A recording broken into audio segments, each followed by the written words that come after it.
కావున ఈ రోజున ఆయన అంటూ ఉన్నది, అయ్యా నీవు ముఖమును తిప్పుకొనొచ్చో మేము ఉండలేము, మా జీవితాలు తారుమారైపోతాయి. తర్వాత వచ్చిన తాము పుట్టిన మట్టిలోనే కలిసిపోతాం ఇంకంతే మా జీవితం.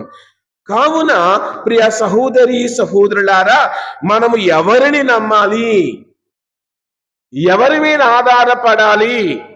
అందుకే ఉపదేశకుడి గ్రంథం 12వ అధ్యాయం 7వ వచనములో, నరుని దేహము ఏ మట్టి నుండి వచ్చినదో మనం అనుకోవచ్చు, మాది ఎర్రమట్టి అండి, మాది నల్లమట్టి అండి, మరి మమ్మల్ని ఇక్కడ భూస్థాపితం చేస్తున్నారు, మేము ఎర్రమట్టిలో పుట్టాం. ఏ మట్టి నుండి నీవు వచ్చావో ఆ మట్టిలోనికే తిరిగి పోవుదవు. అతని ప్రాణములు ఎవరైతే నీకు ప్రాణమును ఇచ్చాడో, ఎవరైతే నీకు ఊపిరిని ఇచ్చాడో అతని సన్నిధికి చేరుతాయి. అంటే ఈ దేహము నశ్వరమైనది.